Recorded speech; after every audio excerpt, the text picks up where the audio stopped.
As we drove along the route to Warwick Castle, we enjoyed the lovely farmland and trees along the road. Before long, the trees cleared, and suddenly we were greeted with a beautiful, full view of Warwick Castle. It was enormous and spectacular. Everything someone like us from the States might imagine a medieval English castle to be. When we arrived, we quickly saw that Warwick Castle is so much more than just a castle. It's a bustling center of activities for families, historical displays, and all sorts of entertainment. On the day we visited, there was an outdoor aviary show taking place on the lawn, with an owl and other birds of prey. And along the Avon River, which you could look down on from the castle, there were boats of various kinds moving up and down the water. The views from the castle are gorgeous. It was a clear day when we visited, and the sights across the river and all around were so pretty. We could have spent a long time just soaking it all in. As you move through the castle, going from room to room, display to display, you do more than just look at things. The displays are interactive, cleverly done, and very entertaining for families of all ages. The wax figures are so lifelike and enchanting. Children won't find a visit to Warwick Castle dry or dull.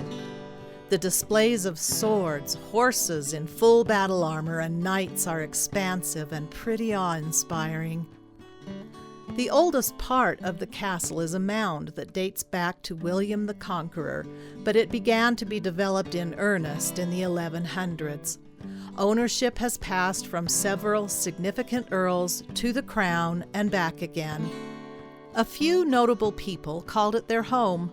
Richard Neville, nicknamed the Kingmaker because of his involvement in the War of the Roses, lived there and actually jailed two kings, Henry VI and Edward IV.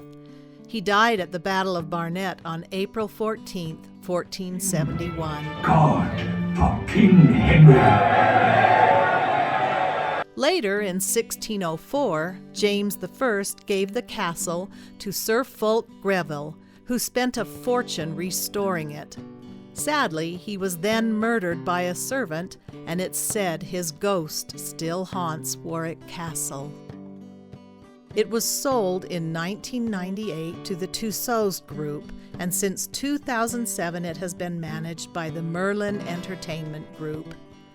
There are activities abounding at Warwick Castle in summer and winter. If you go to their website, you can see a full listing of what they offer, prices, and reservations. But if you do nothing more than simply wander the grounds and tour the castle, you won't be disappointed. Warwick Castle is definitely a place you don't want to miss, and don't hesitate to bring the whole family. As always, please subscribe, like, and share with anyone who might be interested, and happy travels!